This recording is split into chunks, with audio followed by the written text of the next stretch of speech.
আজ থেকে কোটি কোটি বছর আগে এই পৃথিবীর রাজ্য ছিল মানুষ নয়, ছিল এক ভয়ঙ্কর প্রাণী ডাইনোসর। তারা ছিল বিশাল, শক্তিশালী আর পৃথিবীর ইতিহাসে সবচেয়ে রহস্যময় প্রাণীদের মধ্যে এক।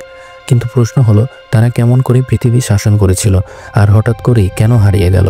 ভাবুন তো, যদি আজ হঠাৎ আপনার সামনে হাজির হয় 40 ফুট লম্বা এক প্রাণী, যার গর্জনে কেঁপে উঠবে গোটা পৃথিবী, কেমন লাগবে? ঠিক এভাবেই কোটি বছর আগে ডাইনোসররা দাপট দেখাতো এই পৃথিবীতে।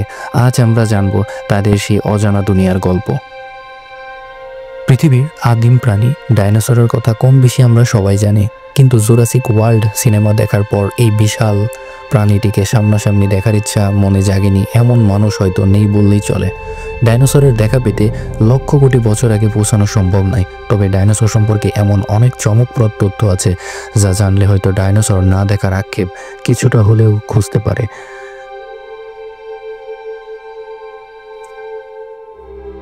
ডাইনোসরের রীতি কথা জানতে প্রথমেই মনে প্রশ্ন জাগতে পারে, ডাইনোসর আসলে কি বা কাদের ডাইনোসর বলা যায়? ফাইলোজেনেটিক নামকরণ অনুসারে ডাইনোসর মূলত বর্তমান পাখি এবং ট্রাইসেরাটোপসের একটি আদিম প্রজাতি। এভাবে বলা যায়, আমরা এখন যে পাখি দেখতে পাই তারা প্রকৃত অর্থে ডাইনোসরেরই বিবর্তিত রূপ।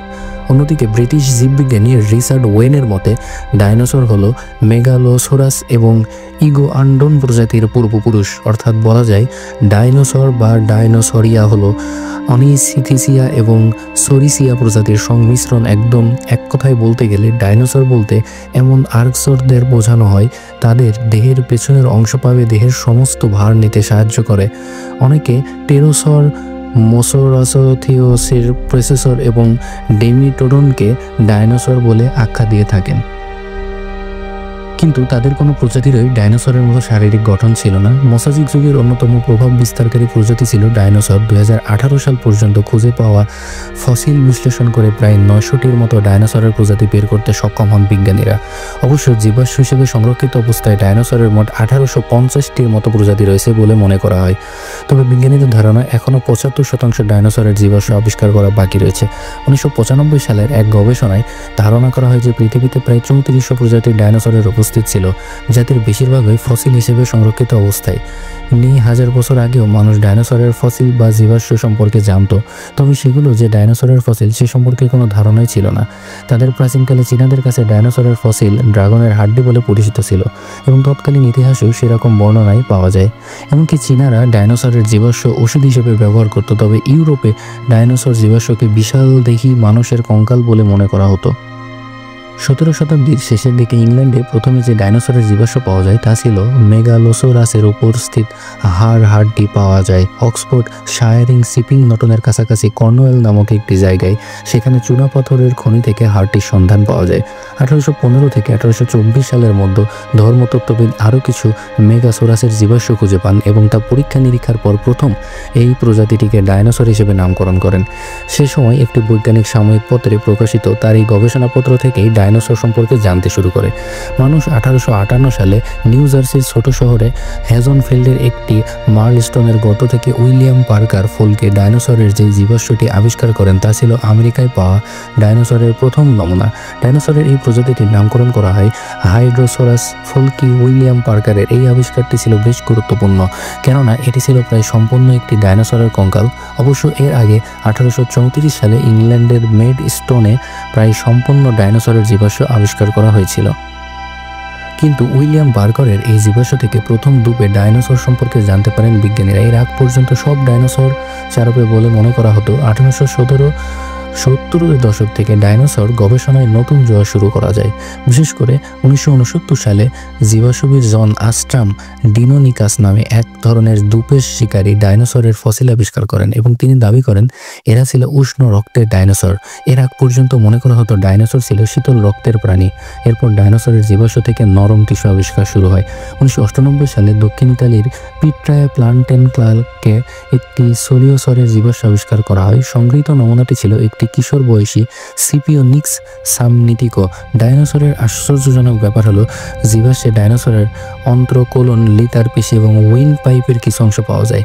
ট্রায়াসিক যুগের মাঝামাঝি থেকে শেষের দিকে আর্কোরদের থেকে ডাইনোসরদের আগমন ঘটেছিল বলে মনে করা হয়।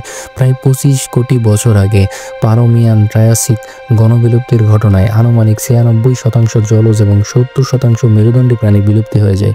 এই ঘটনার প্রায় 2 কোটি বছর পর পৃথিবীতে ডাইনোসরের আবির্ভাব ঘটে ধারণা করা হয়। প্রথম ডাইনোসররা ছিল আকারে ছোট এবং দ্বিপদী। আর্জেন্টিনায় প্রায় 23 কোটি বছর আগে যে ধরনের ডাইনোসরদের বিচরণ ছিল তাদের মধ্যে লেগাসুকুস এবং লেগারপেটন অন্যতম।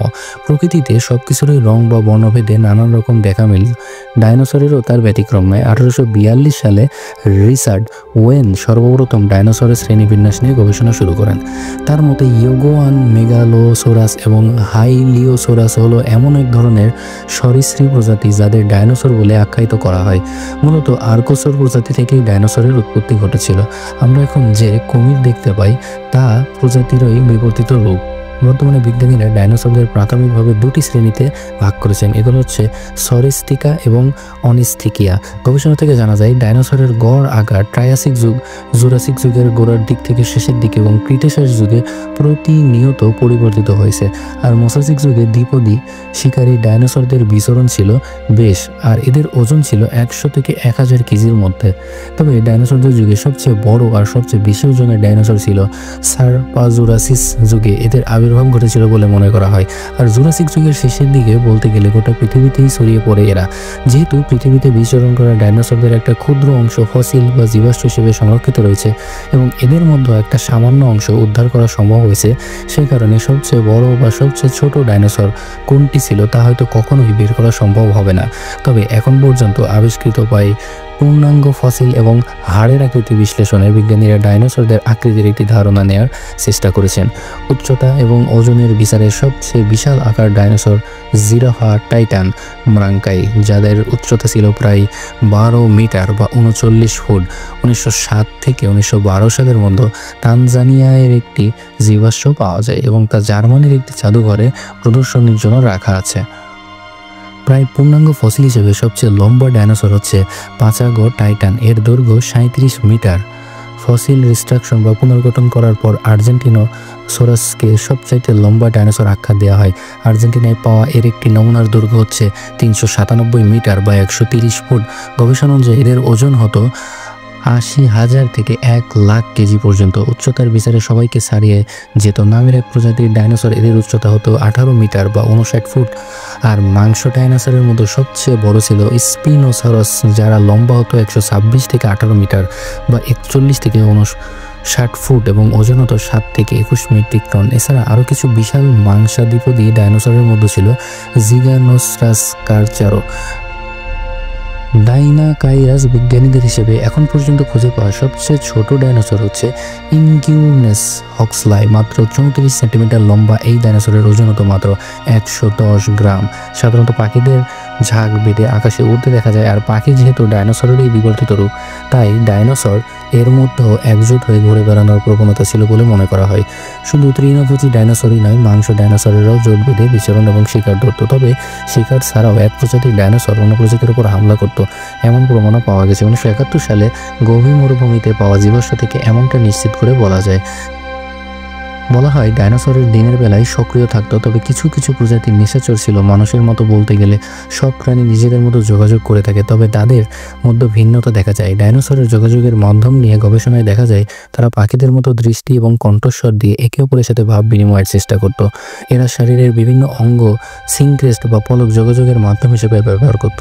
2016 সালের এক সমীক্ষায় দেখা যায় পাখি এবং কুমিরের মতো ডাইনোসরেরও আওয়াজ করতে পারত, তবে সময়ের সাথে সাথে তাদের যোগাযোগের উপায় পরিবর্তিত হতে থাকে। এছাড়া ডাইনোসরদের দৈহিক আকার ভেদেও ভাব বিনিময়ে পার্থক্য দেখা যায়। বর্তমানে পাখির সাথে ডাইনোসরের বৈশিষ্ট্য সাদৃশ্য পাওয়া গেলেও কথাটা কতটা সত্য তা জানার চেষ্টা চলছে। অনেক বছর ধরেই 1868 সালে টমাস হেনরি হাক্সলি ডাইনোসরের সাথে পাখির একটা সম্ভাব্য সম্পর্কের ধারণা দেন। পরবর্তীতে 20 শতাব্দীর দিকে গারহার্ড হেইম্যানের গবেষণায় তা অনেকটা ভুল প্রমাণিত হয়। 1970 সালের দিকে ওস্ট্রোম আবার ওই ডাইনোসর পাখির মতাদর্শ নিয়ে কাজ শুরু করেন। তিনি থেরো বা ছোট দ্বিপদী ডাইনোসর এবং আদিম পাখির কিছু জীবাণু খুঁজে পান। তাদের মধ্যে উল্লেখযোগ্য ইজিয়ান ফরমেশনে পাওয়া বিভিন্ন দ্বিপদী ডাইনোসরের কঙ্কাল।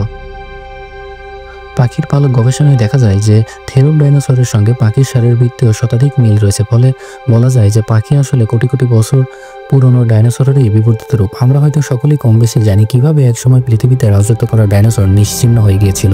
আজ থেকে প্রায় 6.5 কোটি বছর আগে 5 থেকে 15 কিলোমিটার প্রশস্ত একটি উল্কাপিণ্ড আছড়ে পড়েছিল পৃথিবীর উপর। এই ঘটনাকে বলা হয় ক্রিটেশাস প্যালিওজিন, সংক্ষেপে কিপি এক্সটেনশন ইভেন্ট। এর ফলে তাৎক্ষণিকভাবে পৃথিবীতে সুনামি, ভূমিকম্প এবং আগুনের ঝড়ে বহু প্রাণী নিশ্চিহ্ন হয়ে যায়। তবে ঘটনার প্রভাব ছিল দীর্ঘ সময়ব্যাপী।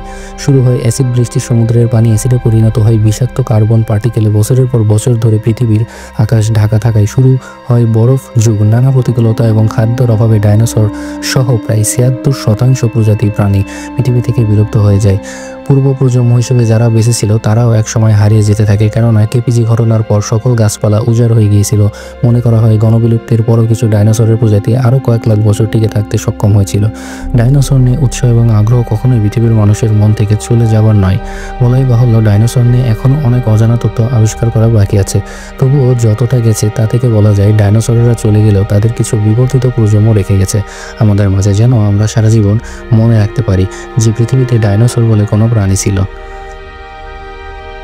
ডাইনোসররা ছিল পৃথিবীর সবচেয়ে শক্তিশালী প্রাণী, তবুও তারা টিকে থাকতে পারেনি। তাই প্রকৃতির সঙ্গে লড়াই কেবল শক্তি নয়, টিকে থাকার কৌশলই আসল।